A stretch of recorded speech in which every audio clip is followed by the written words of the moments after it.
get any closer, you'd have to be playing when CBS Sports is your ticket to action.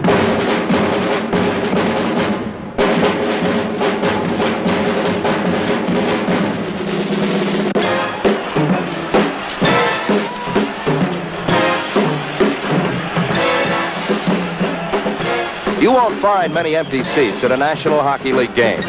About the only available real estate is the penalty box during intermission. Such is the appeal of the world's fastest sport, played by its finest practitioners. In 1967, CBS Sports was your ticket to 3 Stanley Cup playoffs. And in 1968, the same ticket is good for at least 10 regular season games, including playoffs, in the expanded 12-team league. In thrilling close-up, you'll watch hockey's greatest stars, like Bobby Hull of the Chicago Blackhawks, who holds the record of 64 goals in a single season. Detroit's Gordie Howe, most prolific scorer in league history. And New York's all-star defenseman, Harry Howell. While hockey is skill and finesse, it's also contact, with tempers a body check away from instant eruption.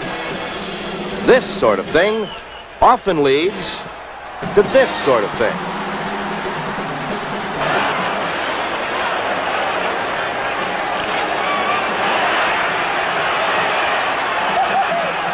For excitement on ice, live and in color, join CBS next winter at the National Hockey League Game of the Week.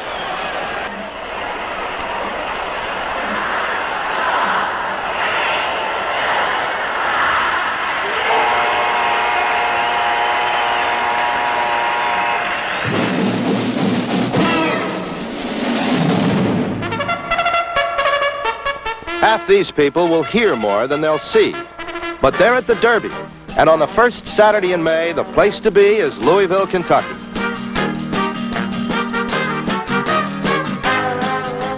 No other race captures the imagination like the fabled Run for the Roses, first jewel in racing's Triple Crown, and for millions of fans, one of the most popular dates on the CBS Sports calendar. Again, next year, you'll be seeing all 3 Triple Crown classics. The Kentucky Derby, the Preakness, and the Belmont Stakes, live and in color on CBS.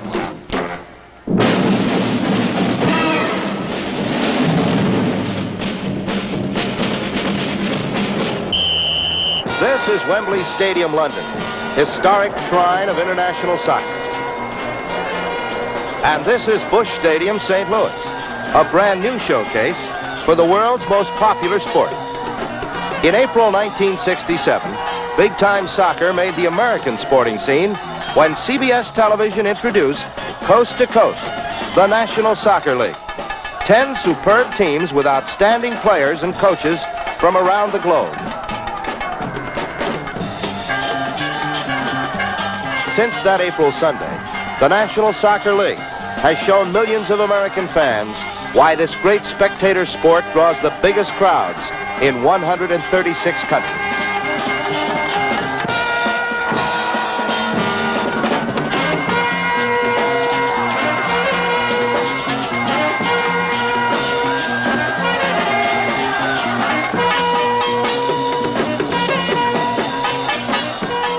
Soccer is an exciting blend of skill, speed, and split-second time. Above all, the name of the game is stamina. Especially for the referee, who must control and stay with the play, stay out of the play, attend the wounded, and admonish the willful.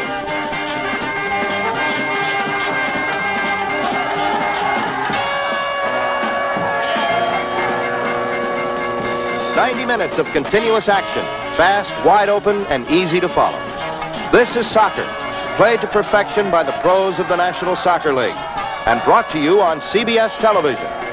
Tune in Sundays, April through September. Like the fellows down on the field, you'll get a boot out of it.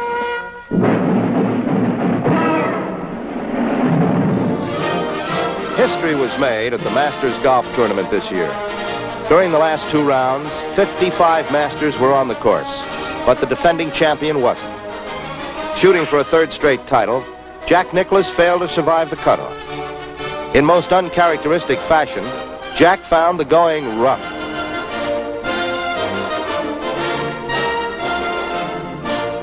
In a strong closing round, co-favorite Arnold Palmer had 4 one-putt greens, but the ones that didn't drop blocked his path to a 5th Masters crown.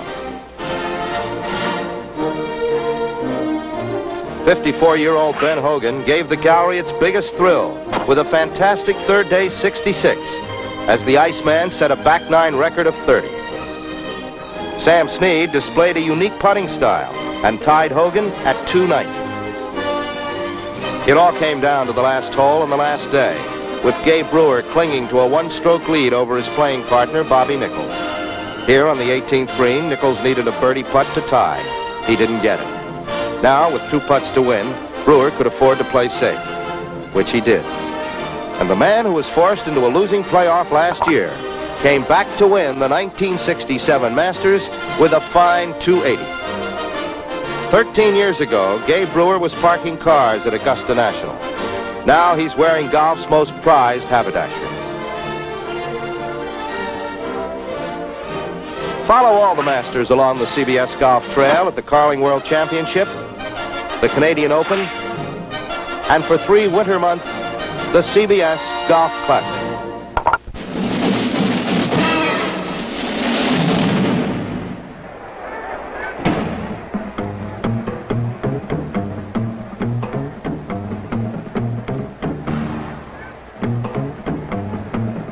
From September to Super Bowl, the 1966 NFL season was one to remember. Jim Brown was missing from the Cleveland attack, but the Browns still led the league in rushing as Leroy Kelly picked up more than 1,100 yards. Another 1,000-yard man was the Rams' Dick Bass, the NFL Comeback Player of the Year. In 1965, Gale Sayers led the league in scoring as Rookie of the Year. In 1966, he set a new NFL record for total offense in one season. Anything left for 67? In the winter's biggest trade, Fran Tarkenton went from Minnesota to New York. The great quarterback seems to run that far during a game.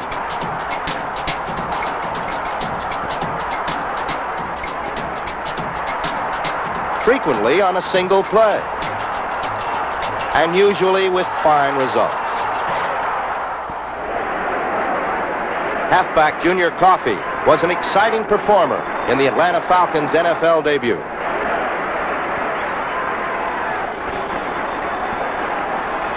And here's a little excitement on the end of a pass. Larry Wilson favors the more conventional theft and has quite a record. Lou Groza has kicked 223 field goals in his NFL career.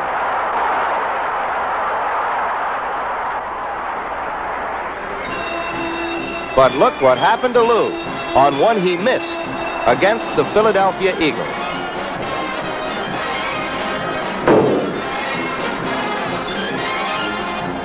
Of course, the best way to miss a field goal is to make a touchdown.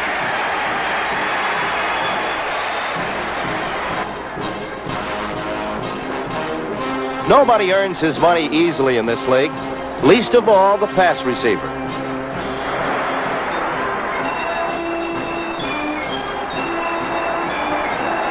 Of course, it helps if the pass catcher is fast, large, rugged.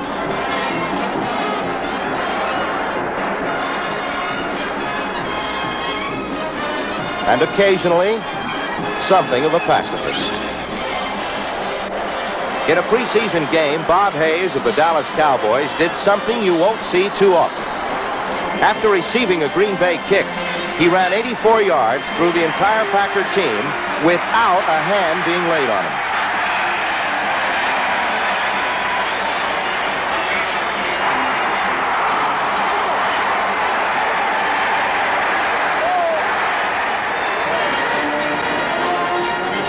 The next time the two teams met, it was for the championship of the NFL, with a Super Bowl date going to the winner.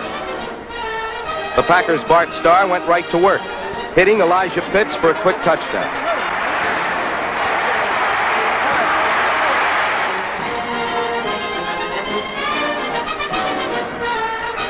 Then on the ensuing kickoff, Jim Grabowski picked up Renfro's fumble, and with less than 5 minutes gone, the Packers had a 14-0 lead. But Don Meredith's passing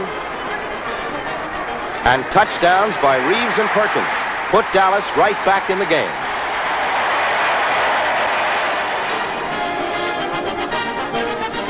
Paced by Starr's 4 touchdown passes, the Packers built another 14-point lead deep in the fourth quarter.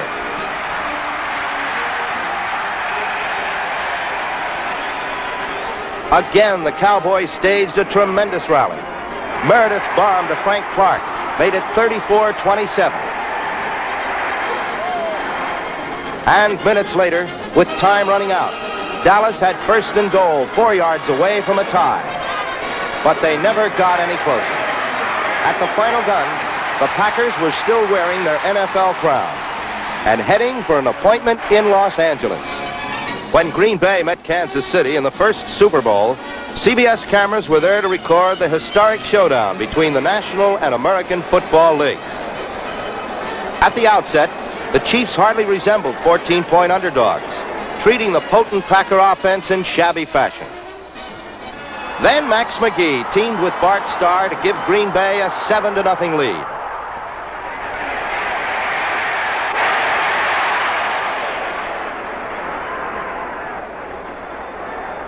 In the second quarter, the Chiefs displayed their great offense. Mike Garrett caught passes and ran effectively. Len Dawson hit Otis Taylor on the Packers' 7. Then found Kurt McClinton in the end zone. By halftime, it was anybody's game. With the second half barely underway, Willie Wood picked off a Dawson pass. And if there is such a thing as a turning point, Wood's interception had to be it.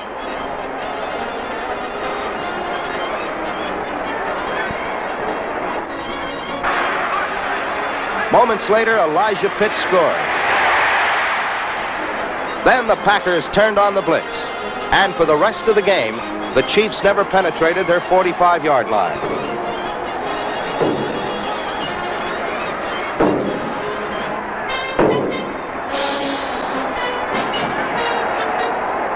With Starr passing brilliantly,